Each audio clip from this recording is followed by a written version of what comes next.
Baiklah, Assalamualaikum warahmatullahi wabarakatuh. Perkenalkan, nama saya Zahra. Di sini saya akan mereview jurnal sistematika penulisan jurnal ilmiah. Yang pertama yaitu ada judul, yang kedua penulis, yang ketiga koresponden, yang keempat abstrak, yang kelima kata kunci, yang keenam pendahuluan, yang ketujuh metode dan bahan, yang kedelapan hasil riset, yang kesembilan pembahasan, yang kesepuluh simpulan, dan yang kesebelas daftar pustaka. Analisis jurnal, judul, nama, tahun jurnal, dan penulisan.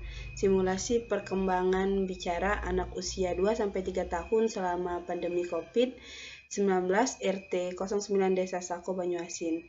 Yang pertama itu ada judul. Dalam jurnal yang berjudul Stimulasi Perkembangan Bicara Anak Usia 2-3 tahun selama pandemi COVID-19 di RT 9 Desa Sako Banyuasin, judul yang tertera sudah menjelaskan tentang isi artikel yang akan dibahas sesuai dengan teori-teori yang relevan. Judul dapat dipahami dan mudah. Kata pada jumlah judul ada 16 kata sehingga tidak terdapat kata klise. Yang kedua, penulis. Artikel jurnal ini ditulis oleh dua orang yang bernama Tiara Helvianis dan Mahyumi Rantina. Untuk penulisan nama dan pada jurnal tidak mencantumkan gelar sehingga sudah sesuai. Yang ketiga, koresponden. Pada jurnal ini penulis sudah melengkapi dengan alamat koresponden seperti dengan adanya email. Selain itu ada juga nama lembaga dan program studi. Penulisan jurnal Program Studi Pendidikan Guru Pendidikan Anak Usia Dini, Fakultas Keguruan dan Ilmu Pendidikan Universitas Sriwijaya. Terdapat ISSN media cetak dan ISSN media online. Kemudian pada bagian abstrak, penulis telah sesuai dengan menggunakan dua bahasa, yakni bahasa Indonesia dan bahasa Inggris. Penulisan pada bagian abstrak terdapat penjelasan singkat mengenai isi dari latar belakang pendahuluan, metode, dan hasil. Kemudian kesimpulan abstrak juga telah ditulis dengan benar, memiliki satu paragraf dan berisikan 200 kata. Kemudian yang kelima, kata kunci. Pada bagian kata kunci, penulis telah membuat dengan makna yang jelas. Kata kunci sudah dibuat untuk mempermudah pembaca mengetahui isi penting apa yang ada dalam artikel jurnal. Terdiri dari 3-5 kata, istilah yang terdapat pada artikel ini, simulasi perkembangan bicara pada anak usia dini COVID-19. Kemudian yang keenam, pendahuluan.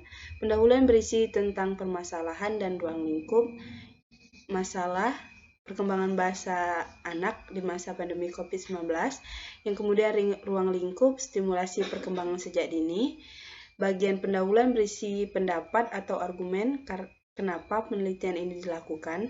Perkembangan bicara anak perlu untuk dilatih untuk terus-menerus melalui stimulasi agar anak dapat berkomunikasi, berinteraksi dengan teman sebayanya, serta menyiapkan anak agar dapat tumbuh menjadi anak yang memiliki kesiapan memasuki jenjang pendidikan lebih lanjut. Stimulasi yang diberikan pada anak meliputi bermain bersama teman, mengajak anak jalan-jalan, serta mengunjungi tempat bermain yang dapat merangsang perkembangan bicara anak. Kemudian rumusan masalah dan tujuan penelitian terdapat pada paragraf penelitian menjelaskan bagaimana stimulasi yang tepat untuk perkembangan bicara anak saat masa pandemi COVID-19.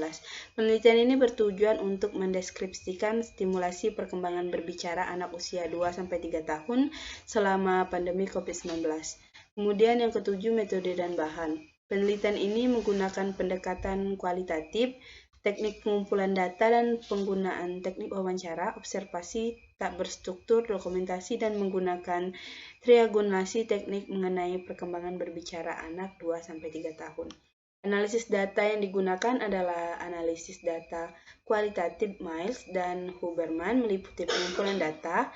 Dianalisis melakukan coding mendeskripsikan data dalam narasi singkat dan menarik. Suatu kesimpulan yang menggambarkan hasil penelitian.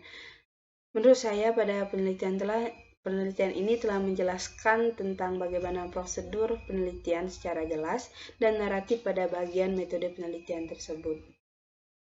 Kemudian hasil riset dan pembahasan. Pada artikel jurnal ini, hasil dan pembahasan digabung menjadi satu. Bagian hasil riset dijelaskan dengan bentuk verbal dan dipaparkan dalam bentuk tabel, berupa penjelasan singkat pencapaian dan stimulasi perkembangan dengan kata-kata yang mudah dipahami. Bagian pembahasan implikasinya pada hasil penelitian sudah jelas di bagian pembahasan, akan tetapi di bagian pembahasan tidak terdapat hasil analisis yang telah dibandingkan dengan penelitian sebelumnya. Kemudian kesimpulan. Kesimpulan ditulis dengan ringkas dan jelas, tidak terdapat kelebihan dan kekurangan dari hasil pembahasan pada bagian kesimpulan. Ke-10, ucapan terima kasih. Pada artikel jurnal ini sudah terdapat ucapan terima kasih. Ucapan terima kasih ditulis dengan normal, ditulis dengan kalimat yang sopan, dan ucapan terima kasih ditunjukkan kepada kontribusi langsung pada riset dan penulisan jurnal. Yang ke-11 yaitu daftar pustaka. Pada bagian daftar pustaka sudah memuat semua bagian yang dipublikasikan di referensi langsung. Daftar pustaka ditulis menggunakan style APA atau American Psychological Association, dan referensi penulisan artikel menggunakan 12 sumber referensi.